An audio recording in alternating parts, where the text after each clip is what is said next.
Welcome to the Skeptic Zone, the podcast from Australia for science and reason.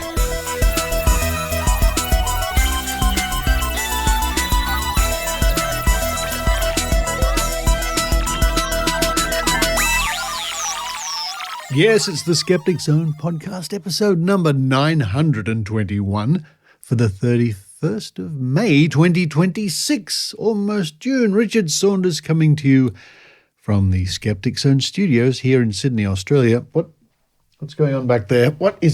Henrietta? The cat who came in wants to go out. All right, come on. Here we go.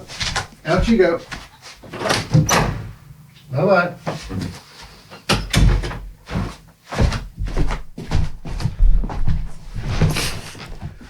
I don't think she wants to listen to this introduction today.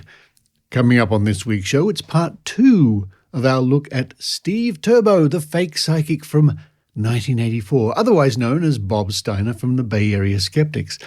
You will recall from last week's episode that he came over, fooled thousands of people, and then admitted what he was up to on national television. What happened next? Find out at the top of the show. After that, it's the Loons from Canada, Kate and Allie, otherwise known as Cat McLeod and Adrian Hill. And this week they cover such things as Dyson Zone, grounding, and headphones. What have they all got to do with each other? Find out later on. After that, it's an update from the Spoon Award for this year. We have a quick look at some of the contenders with a specific look at one Dolly Adamson from Kyneton Paranormal, who speaks with dead children. Oh yes, keep it classy, you psychics. Keep it classy. Then to round off the show in the TROVE Archives, we look at references to astrology and war. Can astrology be used? Here's a spoiler, no it can't. Can astrology be used to predict the outcome of wars? Now, don't forget, if you're in Sydney or you're coming to Sydney, you still have time to get your ticket for Noticon coming up in July 23rd and 25th. A link at Australian Skeptics website or the Skeptic Zone website, or you can go to notaconcon.com for your tickets. And of course, the student scholarships are still on offer. Thousands of dollars, in fact, worth of student scholarships on offer. If you know a secondary or tertiary student who would like to come along to Noticon, encourage them to visit those sites and they can apply for a scholarship. In fact, head straight to skeptics.com.au and look at the link there. And I think there's a cat who wants to come into the studio now, probably the same cat who just wanted to go out of the studio. Yes? I thought so. Henrietta. Yeah, she's under the desk. Okay. Well, now it's time for me to run downstairs. And I wouldn't mind having a cocktail. Who cares? It's early in the morning. Best time. Well, no, I'm not encouraging over drinking, of course. And, have you seen those vintage cocktail little trolleys? They look fabulous. Yes, a nice... What? You want to go out? This is ridiculous. You don't mind if I continue recording, do you? Yes, those cocktails. A vodka martini, please. Well, I do that. I hope you enjoy the Skeptic Zone. You're kidding me. You want to go out? Come here. Come and have a stretch. Come on. There you are. Good one.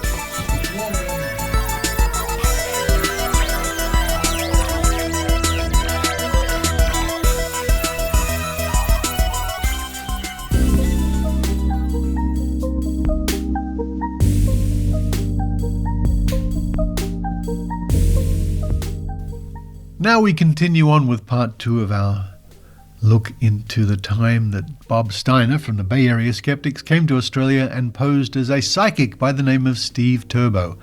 And I remember seeing this all unfolding on TV at the time. For part 1, listen to the last episode of the Skeptic Zone. And we pick up the story after Bob admitted on national TV that he was a fake and he was not psychic. And this comes from the pages of the Skeptic magazine, volume 4, number 2, from 1984. The Steiner Tour, post-exposure. The morning after the expose, the Melbourne Age newspaper carried two items on the hoax. One was a factual account headed, quote, "Psychic a fake, but hoax was real," end quote. The other, by its TV critic, queried whether it was the role of a nighttime chat show to warn of fakes by setting up its own fakery. Bob went back on the Darren Hinch 3AW radio show and the calls were clearly polarised. The believers were hostile, the skeptics supportive. One caller asked Bob if he had realised he was being exploited by Bert Newton and Darren Hinch. While Bob was on 3AW, Mark Plummer went on Radio 3MP to explain the skeptics' involvement in the hoax. On Friday afternoon, Bob flew to Sydney and spent Saturday and Sunday sightseeing. On Monday morning, Bob appeared on the Channel 9 TV show Today, and that night Bob was the main event at a public meeting at the Lane Cove Town Hall. This drew an audience of around 70, considerably down from the Melbourne meeting. The reasons for this drop are twofold. A constraint on pre-publicity necessitated by having to preserve Bob's secret identity until the last moment, and by the earlier-than-planned revelation of the secret identity, which presumably discouraged a number of true believers. During the weekend prior to the meeting, the New South Wales branch was contacted on several occasions by a Mr. Simon Turnbull, an executive member of the Australian Psychics Association, APA. And we've discussed Simon Turnbull, the late Simon Turnbull, many times on the Skeptic Zone over the years. He was a businessman. Mr. Turnbull made a number of disparaging remarks about the standing office of Messrs. Smith, Adams and Hinch, and made vague references to a sum of $200,000 being raised by the Australian Psychics Association from an unnamed overseas businessman to stand as a counter-challenge. Oh, Simon. When pressed for details, how a skeptic could win the challenge, Mr. Turnbull again vaguely mentioned, quote, "proving that psychic abilities do not exist," end quote. And that was a pattern for the rest of his life. He seemed to think that if you can't prove something, then that something must be real. When it was explained to Mr. Turnbull that such a condition provided the money with a degree of security that would make both the Bank of England and Fort Knox envious, he dropped the line. He then suggested our meeting would be much better attended if Bob would debate him on the issue of psychic abilities. Bob, with the full concurrence of the New South Wales branch, demurred on the grounds that public debates tend only to confirm the prejudice of the proponents of both points of view, and that there would be no benefit to the Australian skeptics in providing a free platform for those very people whose claims the skeptics seek to investigate. Further, a debate would have run counter to the advance publicity for the meeting. And you may recall me mentioning before that this is the same Simon Turnbull who, when shown how to bend the spoon, said, "That's a trick, but when Uri-Geller does it, it's real." The meeting began with a brief talk from Bob on his reasons for being in Australia and the general motivation of Psychop.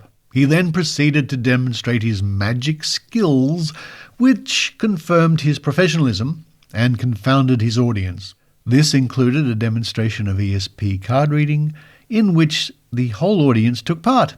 Out of 25 cards, the results clustered around the figure of 5, as would be expected by chance.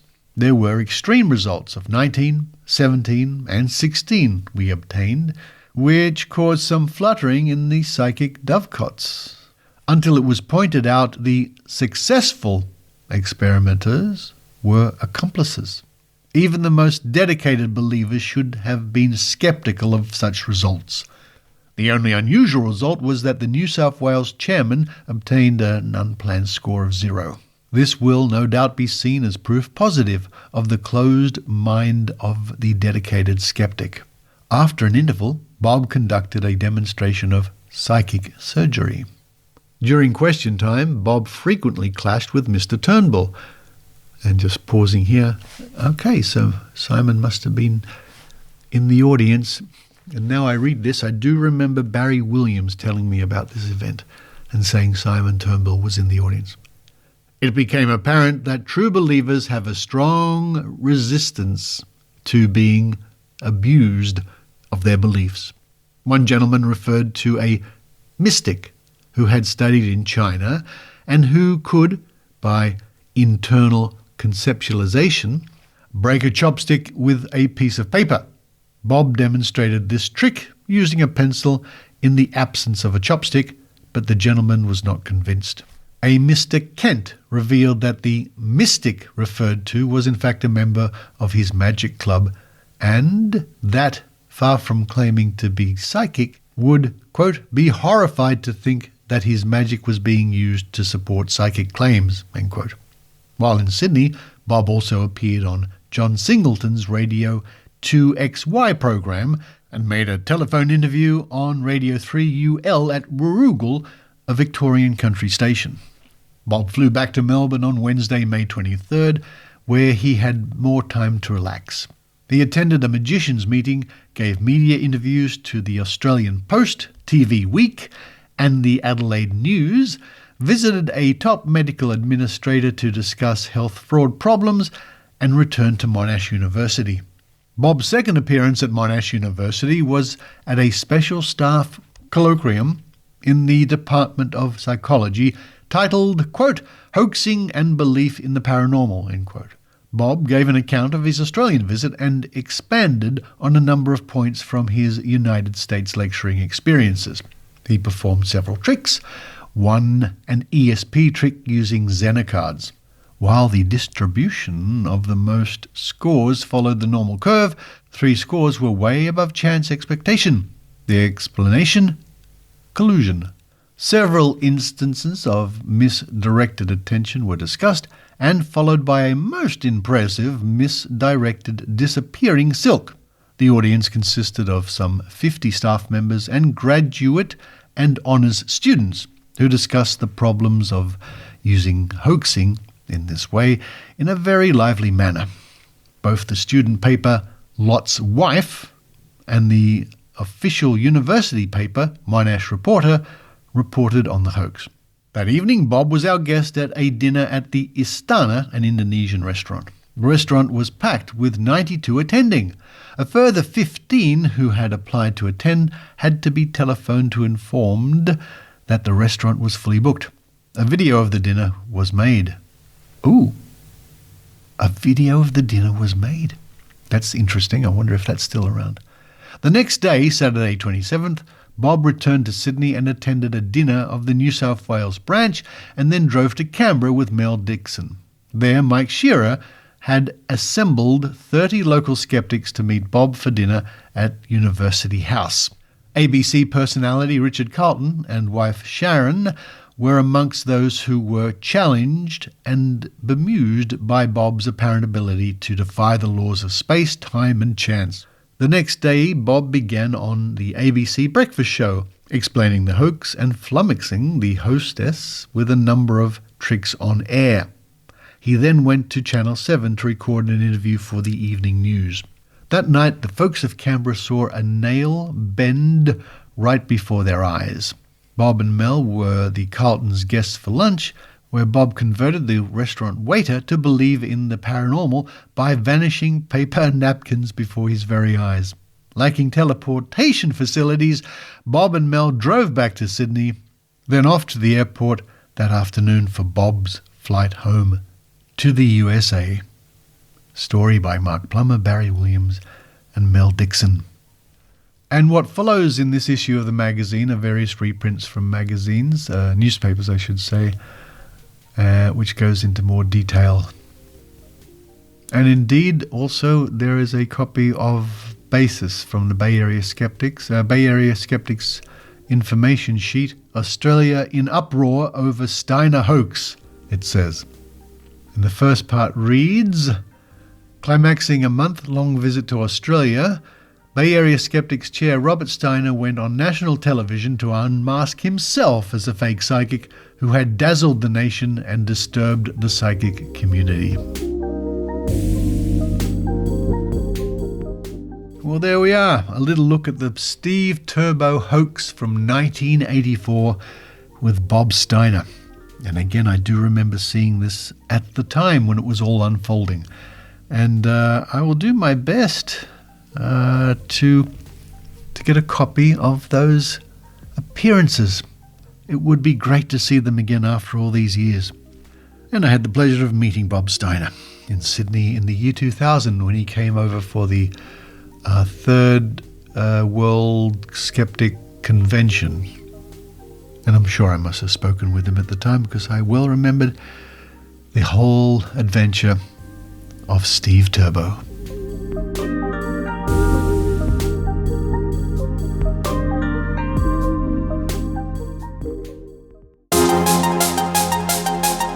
G'day, Dr. Carl here, letting you know that I will be appearing at Noticon 2026 from July 23rd to the 25th at the Sydney Masonic Centre. What is a Noticon? Well, it's not a convention, but it sort of-ish, kinda. It's an interactive festival of ideas and games and audience participation by the Australian skeptics and the whole crew from the Skeptic's Guide to the Universe, which is the #1 skeptical podcast from the USA. The tickets are selling fast, with some types having already sold out.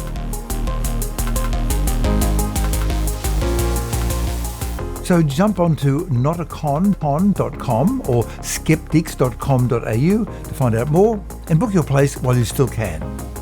Bring your brain, bring your mates, and I'll see you there. Peace, love, mung beans. Byes.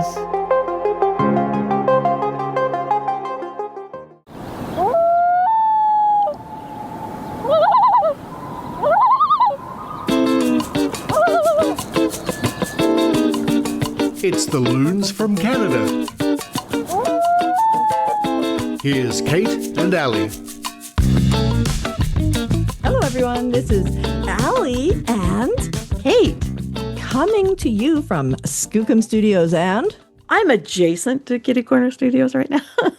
oh, that's okay. I'm Kitty Corner adjacent. So you've moved offices. Just to my regular work office instead of my fun studio. Okay. Because we're doing this right after work. Oh, that's true. And just before I start work. That's right.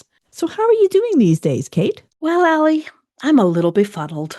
I'm sorry to hear that. Why is that? Have you ever heard about grounding sheets? They can also be referred to as earthing sheets. No, I've never heard of that, but it sounds like something that might be used by electricians when doing construction, or pads that you sit on when you're repairing your computer so you don't inadvertently spark the system. Well, Allie, those would be incredibly practical. And what I'm talking about is woo. I first heard about this on the Skeptical Help Bar with Kenny Biddle a few weeks ago. And so, of course, I fell down a rabbit hole. Were they actually doing an episode on it? No, they weren't doing an episode on it, and I really can't remember how we got onto the topic of them.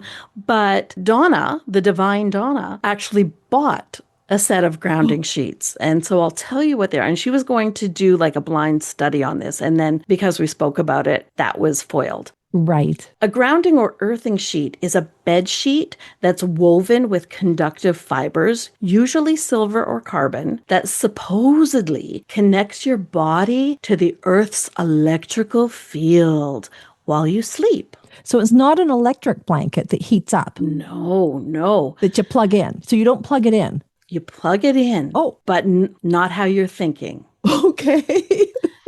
The sheet connects to the Earth's electrical current via a cable that ends in one prong, which fits into the grounding port of a wall outlet, or it can connect via a wire to a metal rod driven into the soil outside your window. Oh my. And this creates a pathway for the Earth's natural electrons to flow into your body through skin contact. You can hear my sarcasm. Proponents believe this mimics the electrical exchange that happens when you walk barefoot on the grass or soil, which leans heavily on the appeal to nature fallacy. But here's where the science-sounding jargon comes in. My favorite. The Earth's surface carries a mild negative electrical charge. That much is true. When your bare skin touches the ground, free electrons transfer from the surface into your body. And a grounding sheet replicates this exchange indoors by using conductive threads as a bridge between your skin and the Earth's electrical field. Some researchers have proposed that this electron flow may have antioxidant-like effects, neutralizing positively charged molecules associated with inflammation. Ooh, there's a lot of catchwords in there. Right. And now I'm a tad befuddled because we know that the human body is neutrally charged and you feel static charge because the hairs on your skin get positively or negatively charged when rubbed, like walking on carpet, for example, or rubbing a balloon against your hair. Those are classic examples. In some instances, humans can even act as a ground instead of having a grounding wire. So why would we need these sheets? Because fraudsters need our money. But wait, there's more. Because there's some early, quote, research, end quote, showing efficacy that was published in...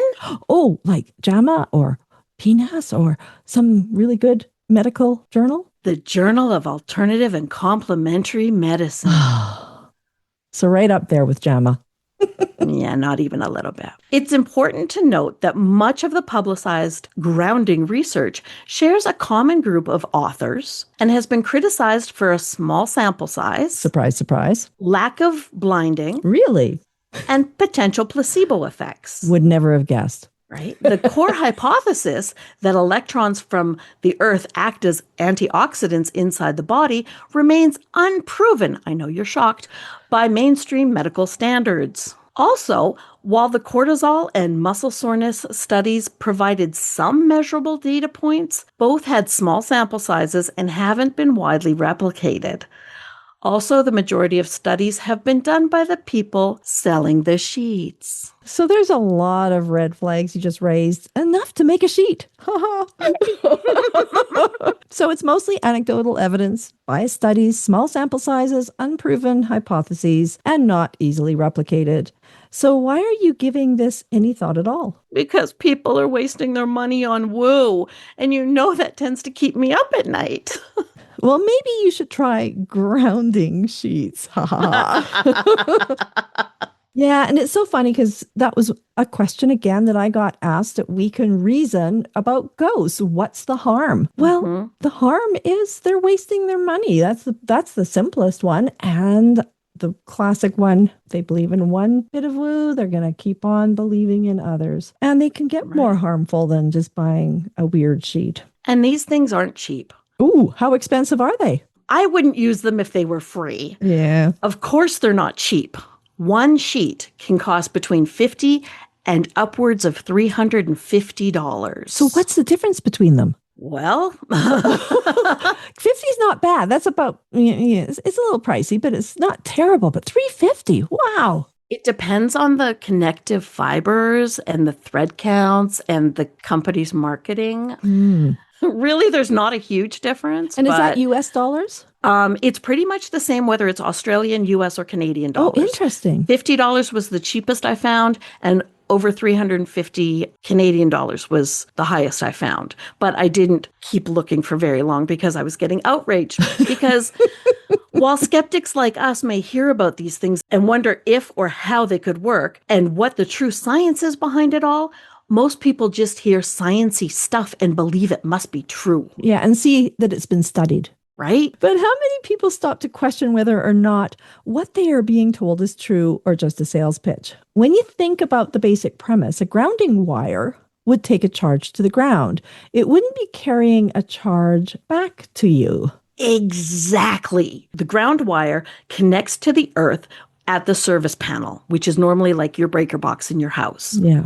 This connection establishes 0-volt reference and helps stabilize the voltage. The ground wire becomes electrically active only when a ground fault occurs. For instance, when a live wire accidentally touches the metal enclosure of an appliance. This contact instantly energizes the metal surface with voltage, creating a dangerous shock hazard. The grounding wire provides an immediate low-resistance path for this stray fault current to travel back to the main service panel and ultimately to the ground. This surge of fault current is necessary because it diverts the current away from a human body and triggers a circuit protection device. And just to be clear for all the listeners, Kat and I are not electricians or specialists in any of this. So hopefully we've got it all right, but we did the best we could. I watched a lot of electrical videos. I learned a lot. Exactly. That's what this is all about. That's right. And since a lot of the so-called evidence is anecdotal, are there any kind of money-back guarantees for customer protection?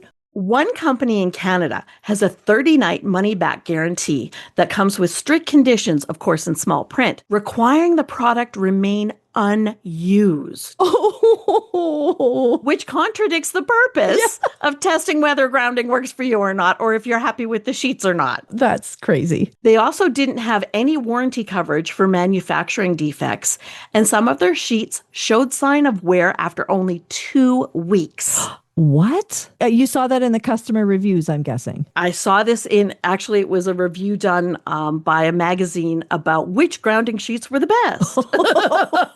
Spoiler alert, none. In this same article I read, a premium company in Australia had some customers complaining that the metal fibers create a harsh, scratchy texture that many users find uncomfortable. And the princess and the pea in me, just like my skin crawls thinking about that. Well, and I can imagine that these fibers might be kind of pokey. Yeah, right? Oh, and icky. yeah. And the material feels rigid and doesn't breathe well. Ew, hot, sweaty, gross. Oh. And potentially that can cause, overheating during warmer nights.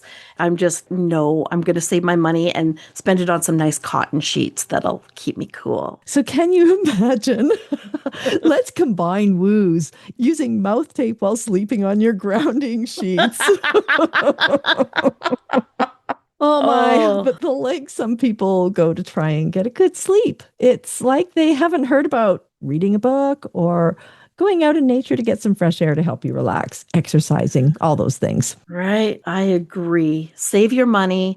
Don't buy the woo. Instead, go on a nice day trip, see some of nature's glory, or do like I do and just look at photos of quokkas before bed. Oh, I love quokkas. I'm not completely convinced that they're real animals. Since they're supposedly native to Australia, I'm sure they're highly venomous, which makes their sweet faces all the more adorable to me. On my bucket list to see a quokka in real life. Right, me too. Yeah. It's my turn to introduce you to something to go along with the sham sheets. Ooh. So we are about to enter the Dyson Zone on the Skeptic Zone. Have you heard about the air purifying headphones made by Dyson? Why would your ears need pure air? Does this somehow purge my brain of unhealthy thoughts? That would actually be something useful.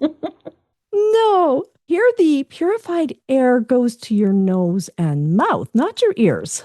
Huh? So these are apparently decent noise-canceling headphones with a mask twist. There is a piece of shiny metallic plastic that connects to the headphones that goes across your nose and mouth. So you look a bit like Bane from Batman? Yeah, that's actually a really good description. My understanding is that the earpiece sucks in air through filters and then sends the purified air to your nose and mouth. So not quite in one ear and out the other. Seriously, though, I guess that this is some kind of sealed system for use in like polluted cities or maybe for places that have wildfires or... That's actually a really good guess, and you're partially correct.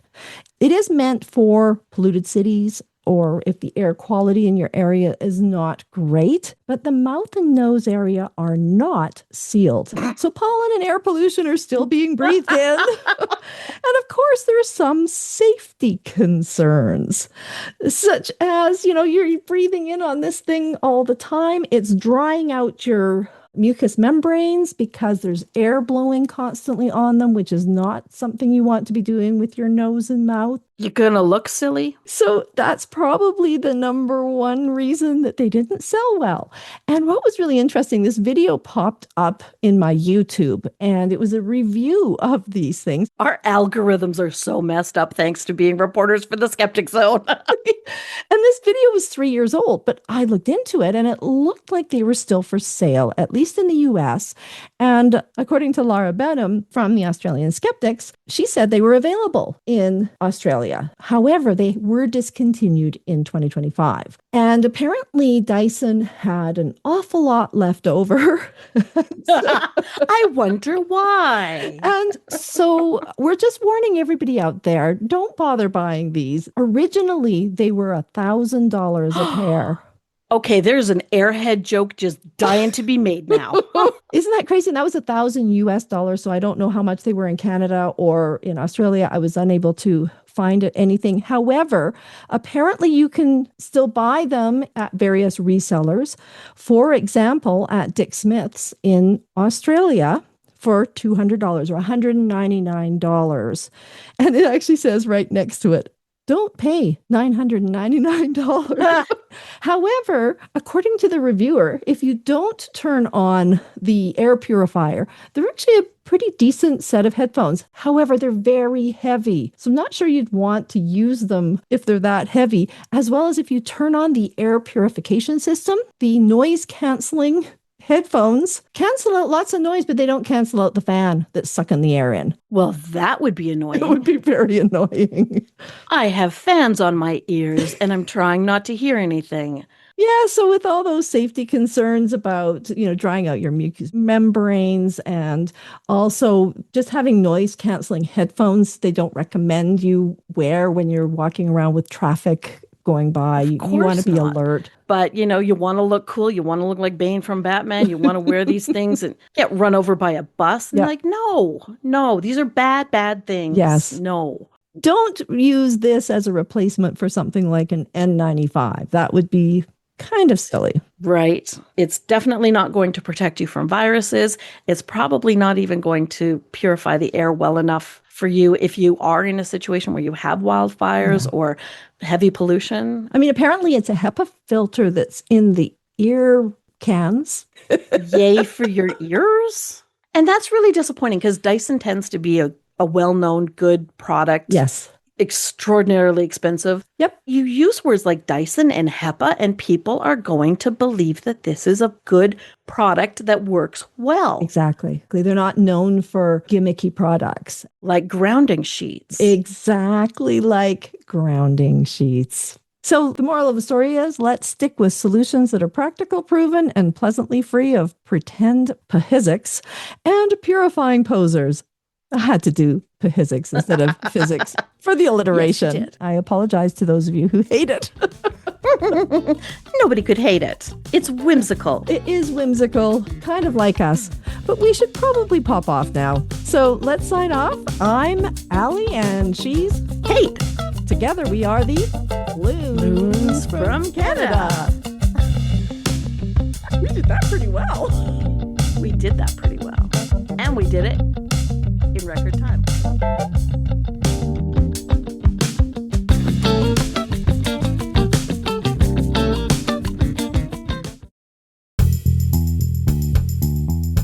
Hallo aan alle Nederlandse luisteraars. Op dit moment bent u aan het luisteren naar de Skeptic Zone voor wetenschap en kritisch nadenken. Voor meer informatie ga naar www.skepticzone.tv.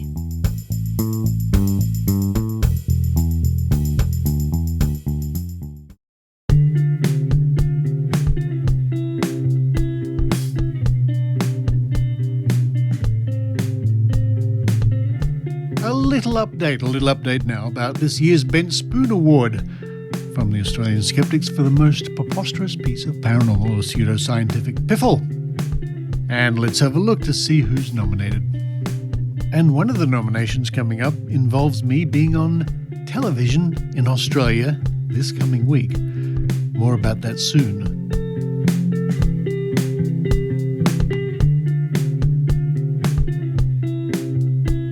First up, we have Sydney Martin, I hope that's pronounced correctly, nominated by Ken MacLeod. The nomination reads, "May I nominate news.com.au chief reporter Sydney Martin, who has run a string of articles praising Fruit Loop neurosurgeon Charlie Teo. Currently in effect banned from practicing in Australia following intense investigations by the medical board. If there is to be a runner-up, it has to be Karl Stefanovic, who is a media personality. And included in the nomination is a link to a video. Who else do we have here? Pete Evans, nominated by Philip Green. I would like to nominate Pete Evans. Again, in caps. The Karl Stefanovic podcast interview with Pete was just a train wreck of pseudoscience and misinformation, with a link to the video. Pete Evans is the only person to win the Spoon Award twice, and he is heavily into conspiracy theories. Also nominated is Nicole Bidgesma, I hope that's pronounced, of the Australian College of Environmental Studies, nominated by Paula McGlashan. And she is a naturopath with a PhD who promotes a range of pseudoscience, including radiation from microwaves causes all my miscarriages. And apparently she also advocates for dowsing, and there's a note here from the Australian Skeptics. The claims of dowsers have been tested more than any other modality in the history of Australian skeptics since 1980, and have failed each and every time. Also nominated is David the Medium, nominated by Bob Hill, and I won't go too much into that nomination. It's just another stock standard stage so-called medium or psychic doing the rounds. Chezi Denya is nominated by Jackson Ryan, and Chezi has written a book about all the ghosts she talks to. She claims to have seen, quote, 400 spirits coming to me, warning me to connect them with their loved ones, end quote. Okay. A big nomination for the Vivacious Living Centre in Perth, Western Australia, and we've covered this on the show before, nominated by various people. And the centre offers the service of a box of tricks called the Metatron nonlinear system, which pretends, or claims, I should say, to scan your body using frequencies. A lengthy nomination worth reading. We also have Monica and Lee Schmidt, nominated by me, for reselling orgone energy nonsense. But recently, and this ties into what I said before about television, we've had nominations for one Dolly Adamson from a group called Kyneton Paranormal. Kyneton is a city or a town north of Melbourne. And we have various nominations here, one from The Side Eye Guy from YouTube. The name of the person I wish to nominate is Dolly Adamson. She also has a YouTube channel, Kyneton Paranormal. That's spelled Kyneton, if you want to look that up. Dolly, along with a couple of different mediums that she collaborates with, claim to speak to dead celebrities and historical figures like Joan of Arc, and most disturbingly, missing or murdered children in well-known cold cases, using a spirit box, which is nothing more than a radio that skips between frequencies. She also claims to speak with their killers and is disturbingly nice and friendly to these invisible child murderers. And there's a link there to one of Dolly's readings on YouTube. And we have other nominations come in, one by Anne and one by Nick. You can read for yourself, which cover most of the same thing. Now, I was contacted by the Channel 9 TV program A Current Affair, which is a very long-running news and a current affair program here in Australia. I've appeared on there before, quite a few times over the years. In fact, over 20 years ago, I was bending and spoon and talking about John Edward. Over 20 years ago when he came out to Australia, and he's been coming out to Australia twice a year ever since, except in the pandemic, I think, which I don't think he foresaw. But getting back to Dolly Adamson and Kyneton Paranormal, they have videos where they're chatting to all sorts of people, and here's a little list of the people they have contacted. The Beaumont children, missing since 1966, presumed murdered, She has had contact with them, apparently. Madeleine McCain, the missing child for over 10 years now, I think. William Terrell, a missing child here in Australia. And children missing since 1973 in South Australia, Joanne Ratcliffe and Kirsty Gordon, which is another cold case. But it doesn't stop there. She's been in touch with the missing passengers from MH370, the crew and passengers of, wait for this, the Mary Celeste. But it gets better. She also gets messages via the broken radio system, the spirit box, which we've covered before, which is nothing more than audio pareidolia, from Princess Diana, Whitney Houston, Michael Jackson, Michael Hutchins, Heath Ledger, Kurt Cobain, Nancy Guthrie, Harold Holt, who was an Australian Prime Minister who disappeared, presumed drowned, Joan of Arc, as mentioned before, and Ned Kelly, the famous Australian bushranger or outlaw. She also claimed in January this year to be in touch with the ghost of one Desi Freeman, who was a cop killer, killed a couple of policemen a year or so ago, very tragic, and was on the run, disappeared. Huge manhunt was undertaken for Desi Freeman. So in January, Dolly and her crew contacted his ghost. The only problem was he was still in hiding. He was eventually found in March and died in a shootout. So it looks like they were either time traveling and talking to his future ghost, or another person called Desi Freeman, or it's all a bunch of nonsense. Of course, Dolly and her crew charge for readings. The website indicates $260, or you can spend $230 and have a ghost sleepover, or a sleeping over ghost, or go to a haunted place and sleep over with a ghost. I mean, I've been in some dodgy hotels, but that's ridiculous. I will link to one of her videos in this week's show notes, but there's a rundown of the current nominations for this year's Ben Spoon Award with emphasis on Dolly Adamson and Kyneton Paranormal. Now, it's not too late. If you want to nominate someone for the Ben Spoon Award, head for skeptics.com.au and have a look down the bottom. You'll see the Ben Spoon Award and you can make your nomination. But nominations will be closing, I think, probably in a matter of weeks, so we can have the judging organised in time for Noticon, which is later on in July here in Sydney, where we will be announcing the winner of the 2026 Ben Spoon Award.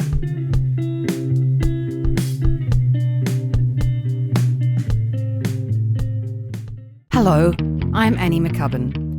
Do you have a friend who gets their dietary advice from Jade the Influencer, their financial and relationship advice from Crystal the Psychic, has detoxes and colonics from Alice the Naturopath, and thinks vaccines cause autism and made the world flat? Are you sick of trying to convince them that they're being conned? Well, argue no more.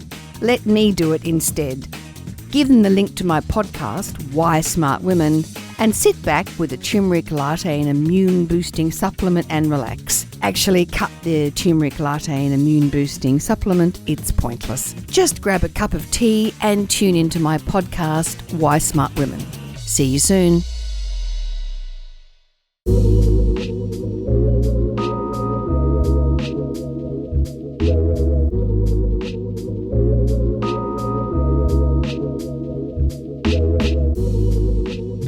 Once again to creep back to those archives at trove@nla.gov.au. We're going to mix up the words astrology and war.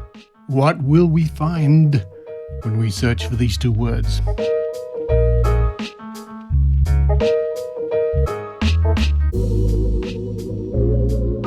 We find something to begin with from 1915. On the 11th of September. And of course this comes to us during the Great War, World War I. Headline, September 11th in astrology. Mars-Saturn conjunction, 1916 peace evidences. And I certainly don't need to tell you that the Great War lasted till 1918. The most important celestial phenomenon of this year will occur on Saturday, September 11, the conjunction of the planets Mars and Saturn in the sign of Cancer, says one versed in the reading of the stars. Astrologers are accustomed to say that certain signs rule certain countries and towns. The domination of Cancer is assigned to Holland, North Africa, Amsterdam, New York, and Stockholm, and other less important centres. Mars stirs up strife in the various countries as it passes through the sign of the zodiac governing them. Its conjunction with Saturn, the planet of destruction, revolution, and invasion, is of sinister import. Thus, there was a conjunction of these same two planets in Aries in 1879, and there followed the terrible Afghan and Zulu wars. Passing into Taurus, ruling Ireland, the plants, it says, I think it meant to be planets, produced the agrarian trouble in Ireland.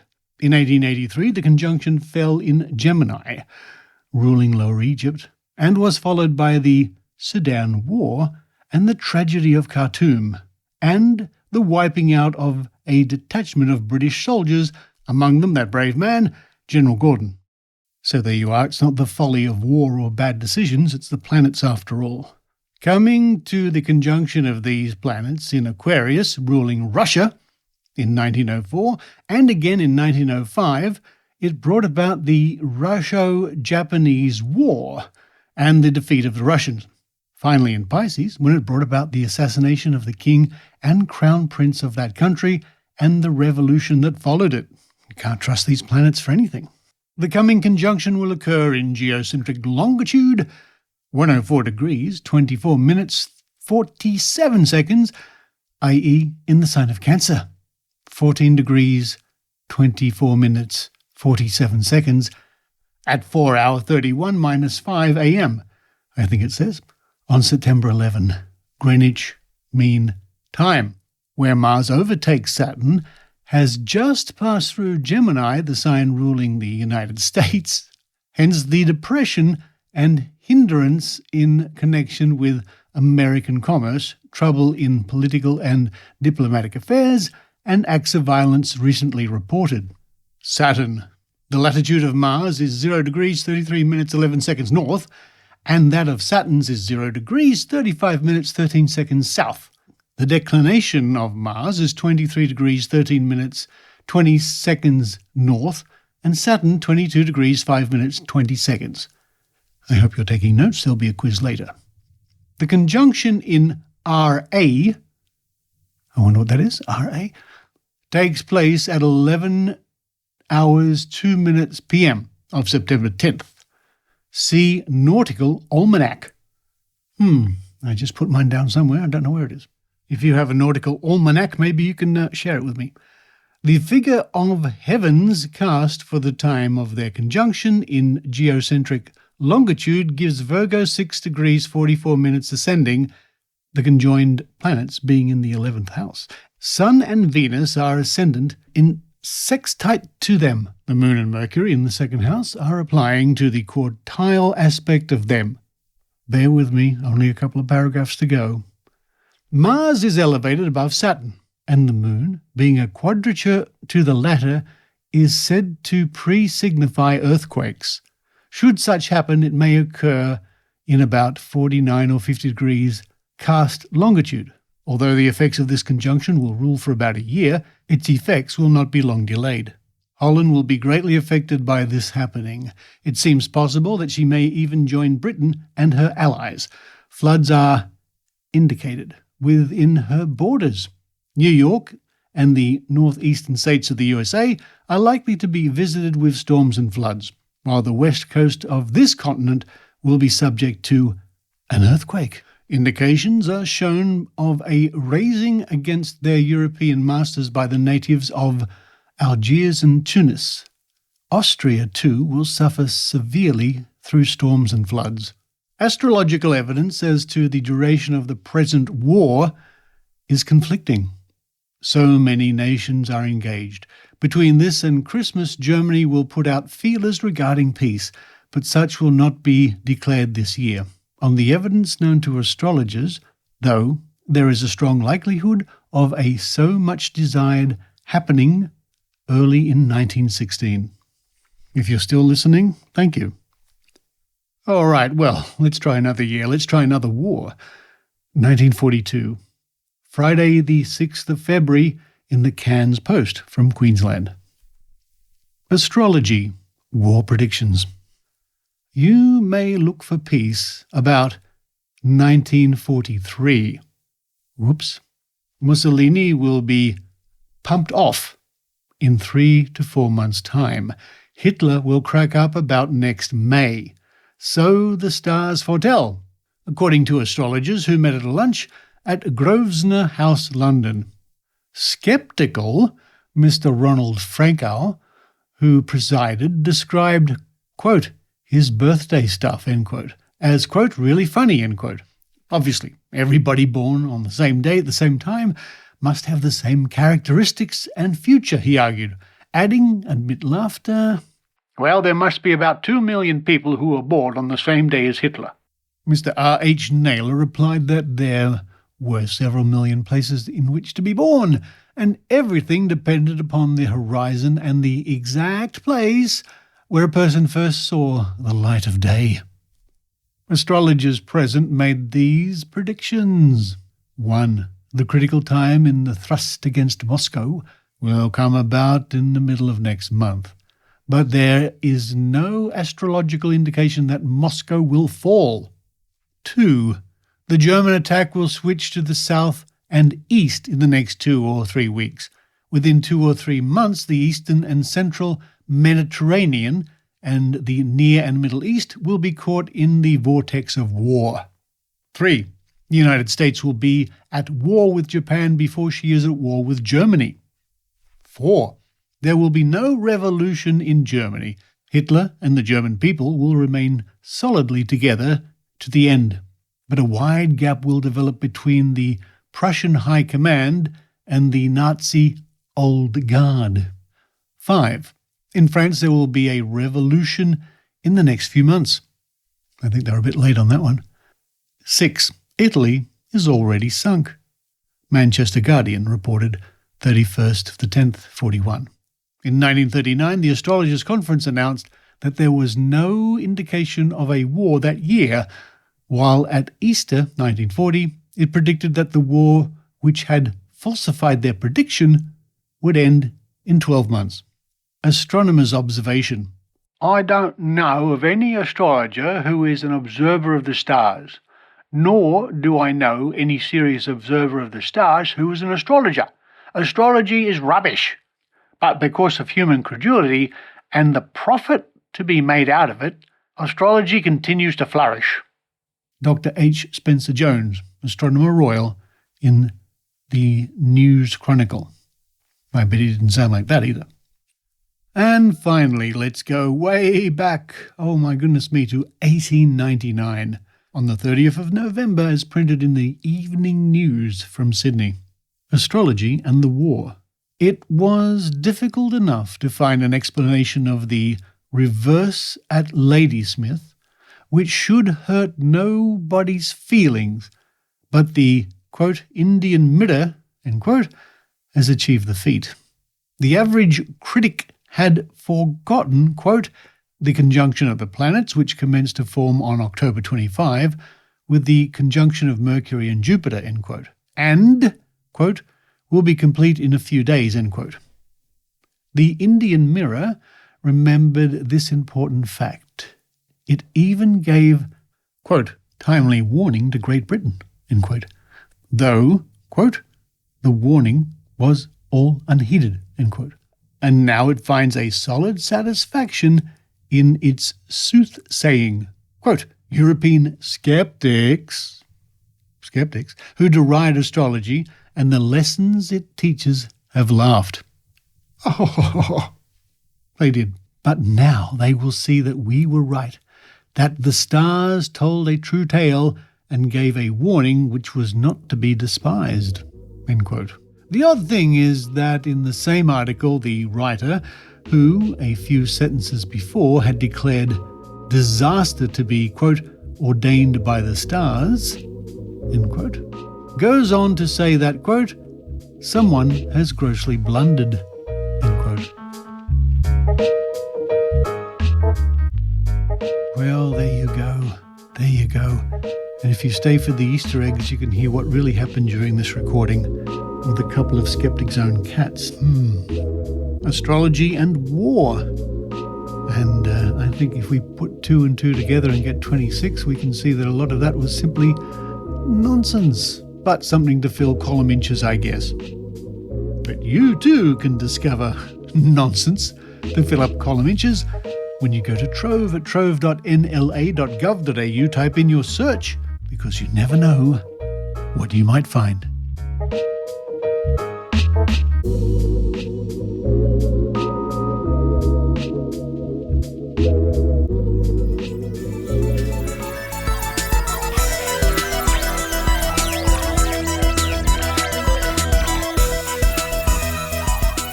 Thank you for listening to the Skeptic Zone podcast. Thank you to those sponsors, meaning you. I don't take paid advertising on the Skeptic Zone, but you help, you listeners, by subscribing with PayPal or Patreon. And just recently, I've added to that the option which is called Buy Me a Coffee, which is just another way to help the Skeptic Zone podcast. Have a look at skepticzone.tv for all your options. Now, I'm going to be packing my bags, making sure my passport's ready to go. In a few days later this week, I'll be jetting off to the United States for the SciCon, the 50th anniversary of the Committee for Skeptical Inquiry. And I'm very delighted to say, and very pleased and very honored to be a speaker there at SciCon. And so I hope to bring you interesting reports coming up in the next couple of weeks. But for this week, this is Richard Saunders signing off from the Skeptic Zone studios here in Sydney, Australia.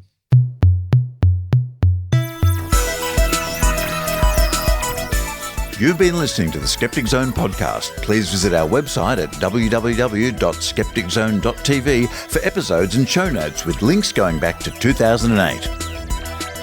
You can follow the Skeptic Zone on Facebook, X, TikTok and YouTube by clicking the links at our homepage, together with links to support the show financially via Patreon or PayPal.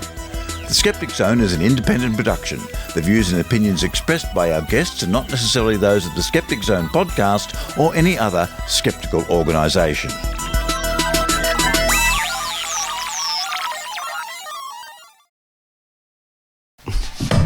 I just let you in. You want to go out? Good grief. Come on.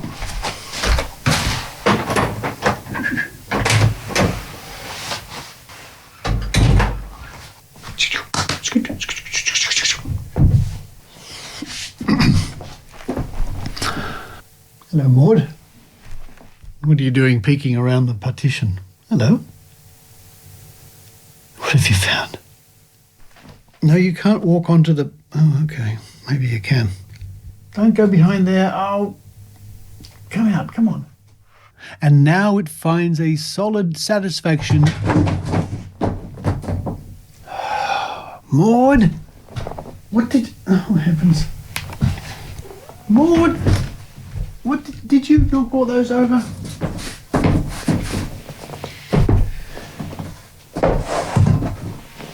Now, which cat is in here now? You're back, are you? Come here, come on. Come on. You want to play the dice game?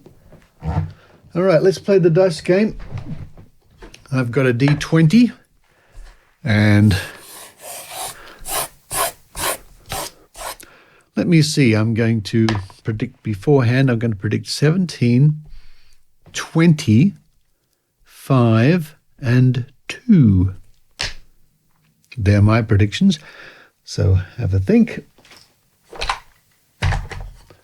What's your first psychic guess or just dumb luck? What was mine? 17. Oh, yes. Here we go. First roll. 11. Not off to a great start. Second roll. Here we go. 19. Well, I said 20, so it's close. This one should be a 5. Should be a 5. In fact, it's an 18. Another miss there. One more chance for me anyway. It's a 2. I want a 2. Here we go. 3. Today's winning numbers: 11, 19, 18, and 3.